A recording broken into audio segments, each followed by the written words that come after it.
वो time frame का। एक चीज बताइए, अभी कितना काम बचा हुआ है सड़कों से लेके कुंभ का? दो तरह के काम हैं। एक तो वो काम है जो कुंभ की दृष्टि से स्वीकृत हुए थे पुराने काम, वो टाइम फ्रेम जो दिया गया था उसमें 10-15 दिन, अगर हम किसी कारण से कोई डिले हो रहा है तो अलग बात है, लेकिन वो टाइम फ्रेम के अंतर्गत पूरे कर लिए जाएंगे। जैसा पुल हैं, पुलों के काम है, कुछ आस्था पथ का काम है, ऋषिकेश के आस्था पथ की रिपेयर का काम है, पेयजल निगम का काम है, वो सारे पूरे करने के लिए जो उन्होंने आज भी बताया कि वो हम टाइमली पूरे कर लेंगे। दूसरे काम वो हैं कि जो स्वच्छता से संबंधित काम है उनके लिए आवश्यक दिशा निर्देश आज दे दिए गए हैं। तीसरे जो टेम्परेरी वर्क्स है उसके संबंध में है कि जैसा हमारे जो सेक्टर है वो सेक्टर लगभग 26 सेक्टर ऐसे बनेंगे जो पूरी तरीके से व्यवस्था से परिपूर्ण होंगे, और 6 या 7 सेक्टर स्टैंड बाई भी रखे जाएंगे। ये भी एक कहा गया है, ये भी हम लोग करेंगे। तो मुझे लगता है कि जो अन्य प्रकार की व्यवस्थाएं हैं वो भी टाइमली पूरी हो जाएंगी। सर कुंभ क्या उसी भव्यता के साथ होगा या फिर जैसा कहा जा रहा है कि कोविड को देखकर कुछ संशोधन किया जा सकता है? नहीं, तो कई बार सीएम साहब ये कह चुके हैं। नहीं, देखिए आप दो बात कह रहे हैं, भव्यता और दिव्यता में क्या अंतर है? अभी मैं प्रेस कर रहा हूँ, आप सब लोग बैठे हैं, संख्या 20 रहेगी या 30 रहेगी, लेकिन मेरी प्रेस करने में थोड़ा ही कुछ कमी आएगी। तो संख्या नहीं, आप नहीं, 1 मिनट मैं पूरा बता दूं, 1 मिनट, उसके बाद आप सवाल कर लेना। मैं एक सवाल पूरा, कुंभ भव्य होगा, दिव्य होगा, कुंभ की व्यवस्था भव्य होगी, दिव्य होगी, इसमें कोई किसी तरह का कंफ्यूजन नहीं है। कुंभ समय पर होगा, यह भी कंफ्यूजन नहीं। अब कुंभ के लिए बात होती है कि जब हम दिसंबर के नोटिफिकेशन में जाएंगे, उस नोटिफिकेशन को लेकर जो हमारी पेशवाई निकलेगी, हमारे आचार्य आएंगे, संप्रदायाचार्य आएंगे, महामंडलेश्वर आएंगे, आचार्य आएंगे, उन सबको लेकर जो व्यवस्था होनी है उस व्यवस्था से संबंध में निर्णय उस समय लिया जाएगा। कि एक पेशवाई में 3 लाख लोग रहते हैं, मान लिया किसी अखाड़े की, तो अब 3 लाख रहेंगे या 1 लाख रहेंगे, ये तो निर्णय तब लिया जाएगा। लेकिन कुंभ की व्यवस्थाओं की दृष्टि से, भव्यता की, दिव्यता की, उसमें कहीं किसी तरह का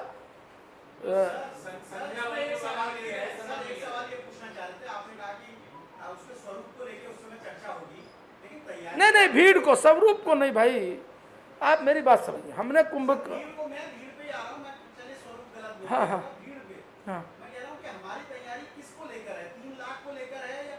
नहीं, देखिए 2 चीज़ें मैं वही समझ। हरिद्वार एक ऐसा शहर है जिस शहर में प्रत्येक दिन अगर सोमती आती है तो 25 से 50 लाख लोग एक ही दिन में नहा के चले जाते हैं, कोई प्रॉब्लम नहीं। एक घाट की जो हमने कैपेसिटी सारी निकाली है वो भी हमारी 35-50 लाख के बीच में बैठती है, जो हम एक दिन में स्नान करा सकते हैं पूरे दिन, तो इसमें प्रॉब्लम नहीं है।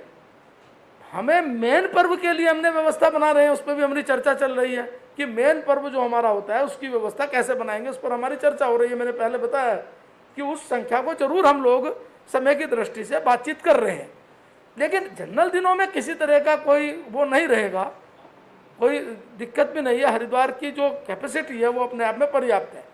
लेकिन क्या है कि उस समय निर्णय लेंगे कि जो हमारे आचार्य हैं, सब कुछ हैं, बड़े हमारे संत हैं, पूज्य संत हैं, कि वो कथा होंगी कि नहीं होगी, बड़े आयोजन होंगे नहीं होंगे, महीने भर के आयोजन होंगे नहीं होंगे, 2 महीने एक आयोजन लगातार होंगे नहीं होंगे, ये सब निर्णय अभी लिए जाने संभव नहीं।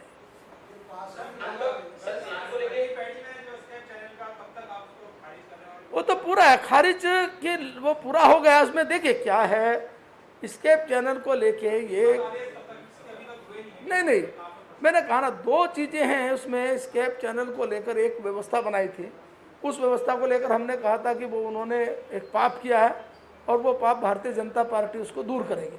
हम लोगों ने मुख्यमंत्री की अध्यक्षता में निर्णय हो गया कि उसको हम स्केप चैनल के बजाय गंगा है, गंगा ही रहेगी, उसमें कोई दिक्कत नहीं है। उसके जो सिंचाई विभाग के कुछ अपने यहाँ संशोधन है वो कर रहे हैं, कर लिए होंगे। हम उसको तू का तू वापस लेने के लिए हमने पहले ही कह दिया था, उसको जितनी जल्दी हो सका वापस लिया जाएगा, उससे नहीं जियो को निरस्त किया जाएगा। क्योंकि अभी तो ना कोई दवाई है ना कुछ है, तो अगर लोगों की भीड़ बढ़ेगी तो तरीका क्या रहेगा? क्योंकि इतना आसान नहीं है कि 2 महीने में हम लाखों करोड़ों नहीं, जो मैंने कहा, देखो वही बात आपकी जो है ना वही सही है कि पहले और इस आयोजन में हमारी कुंभ की भव्यता पर दिव्यता पर कोई नहीं है। पहले जो आयोजन था ये था कि मैं कुंभ में आया, मैं 1 महीना रहूंगा, मैं तय करके आया। इस बार अखाड़े और आचार्य जिनके यहाँ वो आते हैं, महामंडलेश्वर, वो तय करेंगे कि 1 महीना रखेंगे या 2 दिन रखेंगे या 1 दिन, ये उनको तय करना है। तो ये सब रूप बाद में तय होगा। हमारी तैयारी पूरी है। स्नान के लिए शाही स्नान हो गया। आप जो भव्यता और दिव्यता की बात कर रहे हैं, आप लोगों का पैमाना क्या है? भव्यता दिव्यता क्या है? बल्ब जल रहे हैं, वो आप लोगों की भव्यता है। लोग नहीं आएंगे तो फिर भव्यता किस बात की? नहीं, लोगों को कहाँ रोका जाएगा? किसने कहाँ रोकेंगे? मैं ये कह रहा हूँ कि सर अगर पीक पे आ रहा है, हाँ। तो अगर हम सरकार एक आचार्य के कहने पे चलेगी, वो ये नहीं देखेगी कि पैंडेमिक की क्या सिचुएशन है। नहीं नहीं, हम चारों चीज देख रहे हैं। मैंने वही कहा ना, मैंने कहा कि हम कुंभ के आयोजन को 4 महीने का नोटिफिकेशन होता है। 4 महीने में कहीं कहीं बहुत व्यक्ति 4 ही महीने रहते हैं वहाँ, 4 महीने रहते हैं। अब ये उस समय तय होगा कि 4 महीने रहना चाहिए या 1 महीने रहना चाहिए एक व्यक्ति को, या 15 दिन रहना चाहिए। तो ये हमारे और अखाड़ा परिषद के बीच में, जो साधु संतों के बीच में सारी परिस्थिति देखकर एसओपी क्या जारी होती हैं, भारत सरकार की गाइडलाइन क्या है, आईसीएमआर क्या कहते हैं, पेंडेमिक की क्या स्थिति है, सबको विचार करते हुए उस समय वो निर्णय लिया जाएगा। लेकिन कुंभ की तारीखें, तिथि, भव्यता, दिव्यता, आयोजन, व्यवस्था, ये सारी उसी रूप में हो रही है। सर स्नान के लिए कोई, क्योंकि आपने कहा कि जो शाही स्नान होगा या फिर जो आचार्यों से बात की जाएगी, उसके लिए सरकार ने भी कुछ नहीं, वो तो तय तय किया है, वो उसमें परिवर्तन करने का अधिकार नहीं है। नहीं, स्नान क्या टाइमिंग का है, मतलब जो स्नान वो तो तय होते हैं। देखिए, वो सब कुछ तय होते हैं। हर स्नान का समय फिक्स होता है, टाइम फिक्स होता है, अखाड़ों किस समय आएंगे, कौन अखाड़ा पहले आएगा, कौन सेकंड नंबर पे आएगा, कौन थर्ड पे आएगा, कौन अंत में आएगा। ये सब चीजें सिस्टमेटिक होती है। इनको चेंज करने का अधिकार न सरकार को है न किसी को है। नहीं सर, घाटों पे स्नान करने के लिए आम लोगों को किस तरीके से रखा जाएगा कि एक साथ ही 50 लाख घुस गए तो घुस गए? नहीं नहीं नहीं लोगों को अलाउड करेंगे आप, राज्यों की कोई संख्या नहीं नहीं, कोई संख्या नहीं होगी। जनरली एक मेन स्नान जिस दिन मुख्य पर्व होगा, उस पर्व के बारे में हम विचार कर रहे हैं कि हमारी जो कैपेसिटी है पूरे दिन की, हम उस कैपेसिटी से आउट ना जाए। बाकी दिन के बाकी दिनों के लिए उसी रूप में होगा। शाही स्नान के लिए जो आप कह रहे हैं उसके लिए रजिस्ट्रेशन की व्यवस्था हाँ, जो उस पर विचार हो रहा है कि जो मेन शाही स्नान है उस पर हमारी कैपेसिटी के अंतर्गत, हरिद्वार की जो कैपेसिटी है उसके अंतर्गत उस व्यवस्था को हम नियंत्रित करें।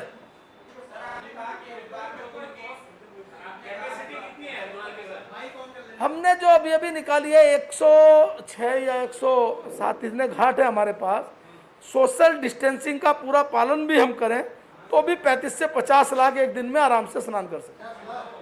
हाँ, 35 से 50। सर आपने कहा कि आपकी व्यवस्था, आपने कहा कि आपकी व्यवस्था पूरी है हरिद्वार में कुंभ करवाने को लेकर के, लेकिन आप भी जानते हैं कि हरिद्वार सिर्फ हर की पौड़ी पर ही कुंभ नहीं बढ़ता। आप जो काम कर रहे हैं, आप हर की पौड़ी और आसपास के इलाकों में कर रहे हैं। तो मेन जहाँ पर कुंभ बढ़ता है, चाहे वो लीलधारा टापू हो गया और दूसरा, वहाँ पर एक बल्ली भी नहीं खड़ी है। प्रदर्शनियां कहाँ पर लगेंगी, साधु संतों के कैंप कहाँ पर लगेंगे? आपने कहा कि साधु संतों से बात होने के बाद वो डिसीजन होगा।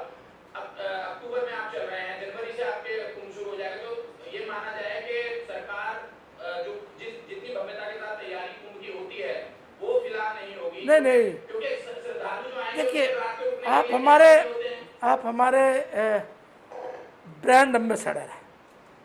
केवल हमारे नहीं, कुंभ के भी, कुंभ ही नहीं, संस्कृति के भी। इसीलिए कोई ऐसी बात जो निगेटिविटी देती हो, मैं समझता हूँ कि रिक्वेस्ट करूँगा वो हमको नहीं करनी चाहिए, नहीं करनी चाहिए हमें। कुंभ में किसी तरह की किसी व्यवस्था में हम लोग उसकी भव्यता, दिव्यता, अच्छा, आस्था, स्नान, कोई कमी नहीं है। जिस चीज़ को आप कह रहे हैं, इन चीज़ों का निर्णय इसलिए लिया जाएगा कि अभी हमारे मित्र ने कहा कि जो पेंडेमिक है, मेडेमिक, इस समय वर्तमान की स्थिति में हमें गाइडलाइन से चलना है, एसओपी जारी जो होती है उससे चलना है। तो हमें जितनी कैपेसिटी हमारी होगी हम उतनी तो करेंगे। उन्होंने कहा कि इंडोर आउटडोर इतनी करनी है। आज इतने दिन पहले ये कहने की स्थिति में हम नहीं होंगे कि हम इंडोर और आउटडोर में अपनी तरफ से इतना बढ़ा देंगे, ये उस समय निर्णय लिया जाएगा। तो इसलिए स्नान में हरिद्वार की कैपेसिटी में कोई कमी नहीं है। 10 लाख 15 लाख लोग तो वहाँ, अब परसों की शनिवार में आप में से अनेक लोग होंगे, मुझे लगता है 5-4 लाख लोग तो स्नान करके चले गए होंगे। सर क्या कोई पास की व्यवस्था भी इस नहीं नहीं, सरकार कर रही है? कोई पास की व्यवस्था नहीं रहेगी, पर मुख्य स्नान पर उसको कैसे करेंगे इस पर हम विचार कर रहे हैं कि उसको हम जरूर सोचेंगे कि वहाँ संख्या को उस रूप में रखें। सर, जो केंद्र सरकार ने 350 करोड़ रुपए से ज्यादा कुंभ के लिए आपको भेजे हैं, उसमें 100 करोड़ रुपए राज्य सरकार को भी खर्च करने थे कुंभ में। क्या राज्य सरकार वो पैसे खर्च कर रही है? अरे उससे विचार कर रही है? भाई पंडित जी, महाराज शर्मा जी, आप जब देखेंगे उससे तो ज़्यादा खर्चा हो गया है। मैंने अभी आपको बताया कि वो जो लेगेसी उसमें 35 करोड़ रुपए खर्च हो रहे हैं, 35 वो हम जो कर रहे हैं। सारी नगर पालिका, नगर पंचायत, तो इनके लिए भी हम कुछ करेंगे, उनको इतना पैसा देना। फिर नहीं, अभी ब्रेकअप जब बता पाऊंगा, जब ब्रेकअप का हम फाइनल डिसीजन करेंगे। लेकिन अभी मैंने कहा कि इससे तो कहीं ज़्यादा खर्च होगा, 400 कुछ तो हम स्वीकृति जारी कर चुके हैं, तो ऐसा नहीं है। सर, इस कुंभ में अलग क्या होने जा रहा है? जैसे मध्य प्रदेश में देखा आपने, उन्होंने इस कुंभ में सबसे अलग ये होने जा रहा है कि हम ऐसी परिस्थितियों के बीच में जहां पूरी दुनिया संक्रमण के इस दौर से गुजर रही है, हम उन सब का पालन करते हुए अपनी उस संस्कृति के अनुसार, अपनी उस आस्था के अनुसार, अपनी उस भव्यता दिव्यता को बनाते हुए हम कुंभ का आयोजन उसी रूप में करेंगे। सर टूरिज्म जो है, पर्यटन वो पटरी पर लौट रहा है। अभी पिछले वीकेंड में बड़ी संख्या में जो यात्री भी पहुंच रहे, श्रद्धालु पहुंच रहे, किस तरीके से देख रहे हैं खासतौर से व्यवस्थाओं को? देखिए, एक अच्छी बात है, जैसे जैसे भारत सरकार की गाइडलाइन आ रही है और हम लोग टूरिज्म को खोल रहे हैं, ऐसे ऐसे संख्या बढ़ रही है और समय समय पर इसको चेंज करके संख्या बढ़ाई भी जा रही है। तो मैं समझता हूँ कि जो इस समय वर्तमान है, जो टूरिज्म को लेकर जो एक लोगों के मन में था, वो आज कहीं ना कहीं एक अच्छा है। और सब लोगों को चारों तरफ से जो हमें सूचनाएं, चारों धाम और इधर से हम मसूरी, नैनीताल, कौसानी, जहाँ जहाँ से भी बातचीत हो रही है संबंधित जिलों के जिलाधिकारी से, वो सब लोग इस रूप में है कि एक अच्छा टूरिस्ट उत्तराखंड राज्य में आ रहा है।